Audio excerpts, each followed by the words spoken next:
Hello everyone, स्वागत है आप सबका हमारी सीरीज लीगल करंट अफेयर्स में, जहां हम लेटेस्ट केसेस को समझते हैं उनके फैक्चुअल बैकग्राउंड के साथ और ये भी समझते हैं कि आप इन केसेस को अपने मेंस के आंसर्स में किस तरह से साइट कर सकते हैं। शुरू करते हैं। आज का पहला केस है दानिश या Dinash versus state of Tamil Nadu. NDPS के ऊपर है।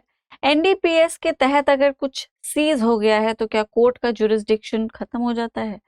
क्या कोर्ट के पास उस कॉन्फिस्केटेड प्रॉपर्टी से रिलेटेड कोई पावर नहीं होती? यही डिसाइड किया गया है, इसी बात पे चर्चा की गई है इस केस में।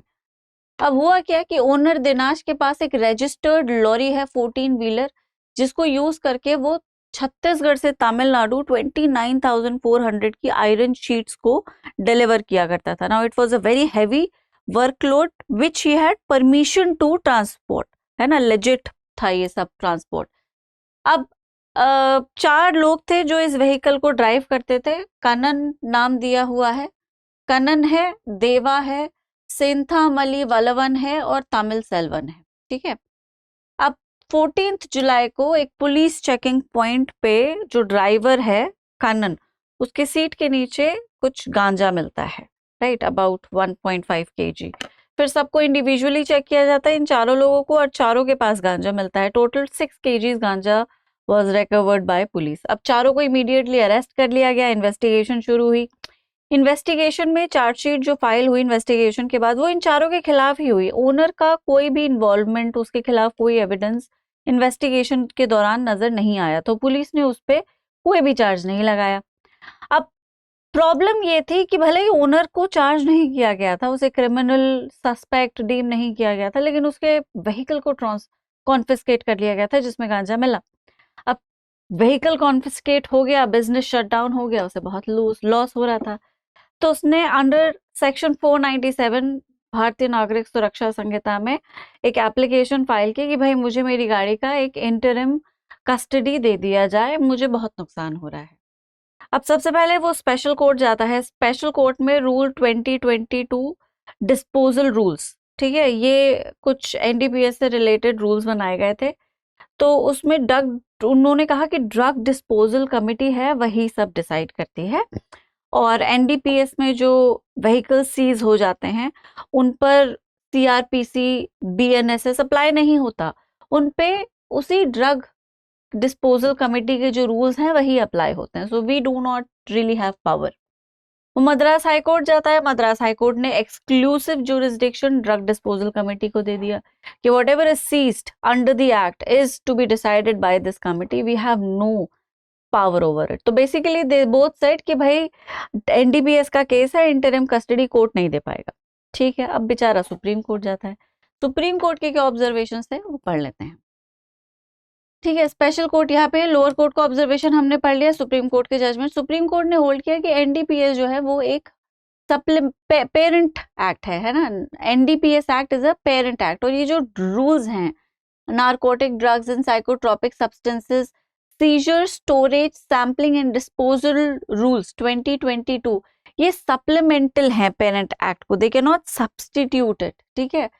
स्पेशल कोर्ट्स के पास इंटरिम कस्टडी को एंटरटेन करने का जुरिस्डिक्शन होता है, सीज्ड कन्वेयंसेस को रिलीज करने का भी पावर होता है under section 497 and 503 of BNSS, और इन पावर्स को किसी भी तरह के रूल्स आपसे ले नहीं सकते। They do not cartel your power, क्योंकि एनडीपीएस ही नहीं आपकी पावर को कर्टेल कर रहा है, तो उसके सब्सिडियरी जो सप्लीमेंटल रूल्स हैं वो कैसे कर्टेल कर देंगे।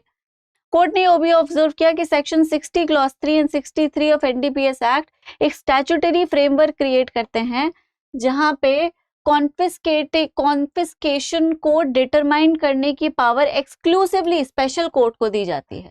अगर ओनर प्रूव कर देता है एब्सेंस ऑफ नॉलेज और connivance in the transportation of contraband, the vehicle can not be confiscated merely because it was used in the commission of an offence under the act. अगर owner vehicle का prove कर ले कि vehicle में उसके contraband जा रहा है, इस चीज की उसे कोई खबर नहीं थी और उसका कोई इन्वॉल्वमेंट नहीं था, तो उस ओनर को और उसके व्हीकल को गिल्टी नहीं माना जाता, और सिर्फ उन इंडिविजुअल्स को गिल्टी माना जाता है जो उस व्हीकल को यूज करके उस कॉन्ट्राबैंड को ट्रांसपोर्ट या सप्लाई कर रहे थे। कोर्ट ने ये भी होल्ड किया कि confiscation being a measure resulting in deprivation of property must confirm to the basic tenets of natural justice and must be preceded by a prior hearing. Confiscation एक it is a deprivation of property, और जब किसी के right को आप deprive करते हो उससे, तो natural justice के rules लगते हैं, आप उसको prior hearing का मौका देंगे। और कोई भी ऐसा इंटरप्रिटेशन जो एक बोनाफाइड ओनर को जुडिशियल स्क्रूटनी से डिप्राइव कर दे, वो स्टैट्यूटरी स्कीम के बिल्कुल खिलाफ है। एनडीपीएस इसे अलाउ नहीं करता। It is contrary to the fundamental principles of natural justice. Upon examining the peculiar facts of the case, court ने नोट किया कि एपेलेंट लॉफुल ओनर है, उसका व्हीकल कमर्शियली एंगेज्ड है, बहुत सारा metric ton of iron sheet transport करता है, उसे अक्यूज्ड भी एरे नहीं किया गया है, चार्जशीट में कोई ऐसा मटेरियल नहीं है जो उसकी नॉलेज या कन्नाइवेंस सजेस्ट करे, तो इट एस्टैब्लिशेस हिज बोनाफाइड्स। ठीक है, कोर्ट ने कंक्लूड किया कि ये बहुत इम्प्रॉबेबल होगा कि एपेलेंट नोइंगली अपने कॉस्टली व्हीकल को जेपर्डाइज करता है, इतना वैल्यूएबल कंसाइंड गुड और बिजनेस गुडविल को जेपर्डाइज करता है by permitting meagre 6 kgs of ganja. ठीक है, सेफली प्रिज्यूम किया जा सकता है कि कॉन्ट्राबैंड जो है ड्राइवर्स ने प्रोक्योर किया था, and it was without the एपेलेंट्स knowledge और कन्नाइवेंस। प्रीसिडेंट्स पे भी ड्रॉ किया गया है, बिस्वजीत दे वर्सेस स्टेट ऑफ असम, ये लेटेस्ट केस है 2025 का, and Tarun Kumar Majhi versus state of West Bengal, इनमें से केस हम पढ़ भी चुके हैं इसी सीरीज में। कोर्ट ने होल्ड किया कि प्रोविजंस एनडीपीएस के कंसर्न कोर्ट को अपने डिस्क्रेशन को एक्सरसाइज करने से नहीं रोकते, जहां पे वो व्हीकल की इंटरिम कस्टडी डिसाइड कर सकते हैं उन सर्कमस्टांसेस में जहां पे ओनर एक बोनाफाइड इनोसेंट ओनर नजर आ रहा है। ठीक है, अकॉर्डिंगली कोर्ट ने इम्प्यून जजमेंट को सेट असाइड कर दिया। जुडिशियल डायनामिज्म पे ज्यादा है ये जजमेंट, एनडीपीएस तो कम ही पूछा जाता है, मतलब नहीं ही पूछा जाता है, लेकिन फिर भी जुडिशियल डायनामिज्म पे आप इसको मेंशन कर सकते हैं। नेचुरल जस्टिस के आंसर्स में आप इसे मेंशन कर सकते हैं कि नेचुरल जस्टिस के टेनेट्स को वायलेट नहीं किया जा सकता, no matter how serious the act is और how stringent its provisions are. इतने में ये चलेगा जजमेंट, इतना अच्छा जजमेंट है उस हिसाब से। एनडीपीएस का सेक्शन 60 और 63 दिया हुआ है, आप चाहे तो पढ़ सकते हैं। अगले केस पर आ जाते हैं अपने अगले केस पर आते हैं। केस का नाम है Novenco building and industry versus zero engineering solutions private limited. ठीक है, अभी एक्चुअली आईपीआर का केस है, इंटेलेक्चुअल प्रॉपर्टी राइट का, जहां पे नोवेंको जो है वो एक डेनमार्क की कंपनी है और उन्होंने जीर AX फैंस को डिजाइन किया है। There some high technology fans evidently which are very valuable and it took them years to come up with that technology. Anyhow, तो इंडिया में इन फैंस की डीलरशिप एक ही एंटरप्राइज को दी गई थी, वो था जीरो एनर्जी। जीरो सिर्फ रीसेल करता था, मतलब इनसे खरीदता था नोवेंको से और मार्केट में बेच देता था, बनाता नहीं था, मैन्युफैक्चरिंग वगैरह कुछ नहीं था उसके पास, सिर्फ रीसेलिंग डिस्ट्रीब्यूशन लाइसेंस था। अब जीरो वाला जो व्यक्ति है जो ले रहा था सामान नोवेंको से, उसने चुपके से सेम प्रोडक्ट बना डाला और उसने एरोनॉट फैंस के नाम पे उस प्रोडक्ट को बेचना भी शुरू कर दिया। अब वो फैंस एग्जैक्टली उन्हीं फैंस के जैसे दिखते थे जो नोवेंको ने क्रिएट किए थे। अब उन्होंने क्या किया कि एक व्यक्ति को भेजा पता करने के लिए कि भाई देखो जरा कॉपी कर रहा है क्या, और उसने कंफर्म किया कि हाँ they are the exact copy of what we have created. अब ये तो वायलेशन हो गया, it's a classic backstab isn't it, IP infringement है क्लासिक। तो डिस्ट्रीब्यूशन जो अग्रीमेंट था वो वायलेट हो गया, डीलरशिप को टर्मिनेट कर दिया गया। नोवेंको की इंस्पेक्शन से मतलब पूरा प्रॉपरली ड्राफ्टेड डॉक्यूमेंट्स निकाले गए, उन्होंने पूरा डिटेल रिपोर्ट में फोटोग्राफ्स वगैरह के साथ ये तफ्तीश करके दी कि हाँ कॉपी हो गई है। अब इन्होंने कमर्शियल सूट फाइल किया, लेकिन कमर्शियल कोर्ट्स एक्ट में एक 12A सेक्शन है और ये 12A सेक्शन जो है मीडिएशन को, कमर्शियल मैटर्स में मीडिएशन को मैंडेटरी कर देता है। सो इट नेसेसिएट्स द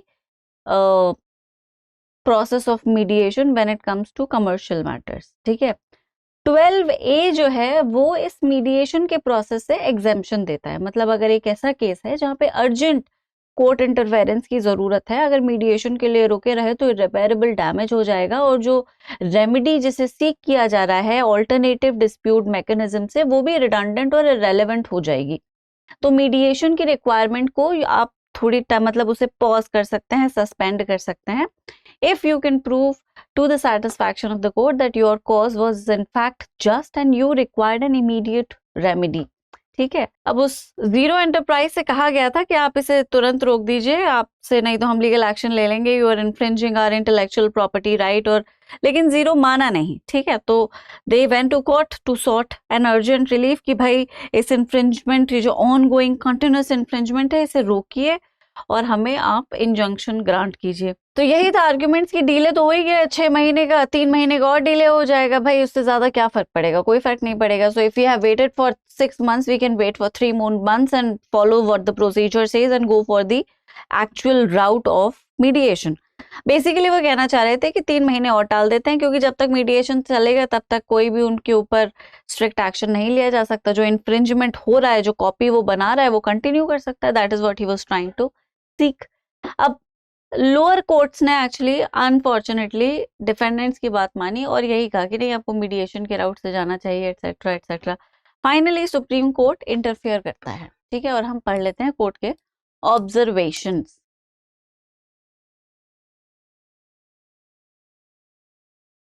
अब कोर्ट के ऑब्जर्वेशन है, the requirement of pre institution mediation under 12A of the commercial courts can not B mechanically applied in cases involving continuing infringement of intellectual property rights, as insisting on mediation would effectively leave the plaintiff remedyless, allowing the infringer to continue profiting under procedural formalities।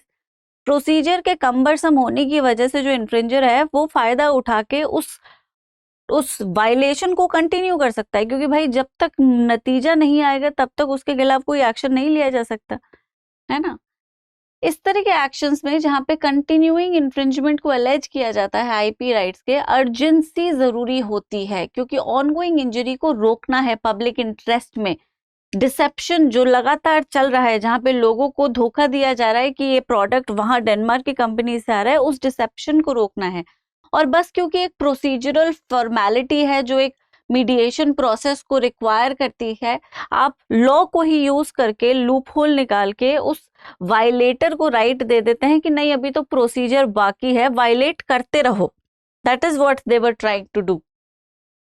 Each act of manufacture, sale or offer for sale of an infringing product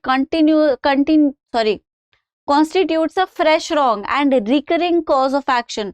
और यहाँ पे urgency inherent है wrong के nature में, और ये as of cause में लाई नहीं करती, lies in the persistence of the peril। देखो कितनी सुंदर लाइन लिखी हुई है, the urgency is inherent in the nature of the wrong, it does not lie in the age of the cause। कि इनका कॉज 6 महीने पुराना है, 3 महीने और वेट कर सकते हैं, ये इतना अर्जेंट नहीं है, वरना 6 महीने कहाँ वेट कर पाते, और कोर्ट को बार बार अर्ज करते कि अरे रेमेडी दो रेमेडी दो। The fact that they waited for 6 months proves कि भाई इनको इतनी अर्जेंसी थी ही नहीं। So that is what the court is saying, it does not lie in the age of the cause but in the persistence of the peril। अगर ये peril persist करती है तो कितना नुकसान हो जाएगा, इस पे डिपेंड करता है।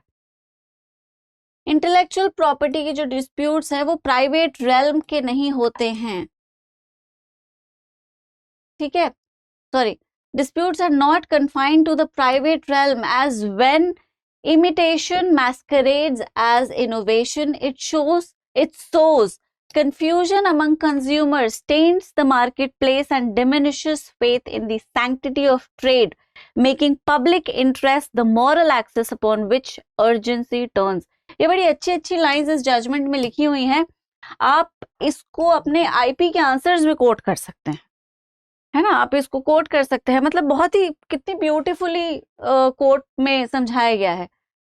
हाई कोर्ट ने गलती की है टेस्ट फॉर अर्जेंट रिलीफ को कंस्ट्रू करके, by examining the entitlement to urgent relief based on the merits of the case rather than looking at the urgency as evident from the plaint and documents from the standpoint of the plaintiff. तो injunction की prayer को characterize नहीं किया जा सकता as a camouflage to evade mediation. ये एक real grievance है founded on the continuing nature of infringement and irreparable prejudice likely to cause delay, likely to be caused by the delay। ठीक है, तो प्लेंटिफ को मीडिएशन से exempt कर दिया गया, 12A के जो रिक्वायरमेंट है उसे एग्जेम्प्ट कर दिया गया when the plaintiff documents clearly show that the real need for urgent relief in urgent interim intervention and court is not concerned with the merits of urgent relief but whether it seems plausibly urgent from the plaintiff's standpoint। ठीक है, तो this was the case. Commercial courts act क्या है हम पहले ही समझ चुके हैं, आपको याद होगा एक साउथ इंडियन एक्टर के चेहरे को और उनके डायलॉग्स को यूज करके कुछ किया गया था। I did discuss that case with you, उसी में मैंने कमर्शियल कोर्ट्स एक्ट को थोड़ा सा डिस्कस किया था। Again commercial courts act is not part of your syllabus but the judgment has been written so beautifully, I thought मुझे आपको ये पढ़ाना चाहिए। पूरा जजमेंट नहीं, अगर जजमेंट का नाम नहीं तो जजेस ने जिस तरह से उसे एक्सप्लेन किया है, जिस तरह से आईपी इन्फ्रिंजमेंट को सीरियसली लिया है, वो आप अपने केस में जरूर मेंशन करें, है ना। You can quote the judgment that way, you don't have to quote it verbatim कि भाई कमर्शियल कोर्ट थोड़ी पूछा जाता है मैम, जो हमें आप जजेस की लाइन को भी कोट कर सकते हैं, as said in Novenco versus this and this, है ना। तो आपको वर्बैटिम जजमेंट कोट करने की जरूरत नहीं होती है कि भाई कमर्शियल कोर्ट्स एक्ट थोड़ी पूछा जाता है जो हम नोवेंको का जजमेंट कोट करें। अब बस नोवेंको में जो जजेस ने इतनी सुंदर तरीके से जो बात समझाई है, एज ऑफ द कॉज में नहीं लाई करता, परसिस्टेंस ऑफ द पेरिल में लाई करता है, उसको आप कोट कर सकते हैं, है ना, जहां पे भी फिट होता है। तो judgment doesn't have to fit according to the act, it fits according to the judgment what the जज has said. That is how you create your answer, not according to the act or the provision per se always, but according to what the judge has explained or narrated or expressed। ठीक है, खैर आज के लिए इतना ही, अगले session में मिलेंगे, तब तक आप सब अपना ख्याल रखें। Thank you so much, bye bye.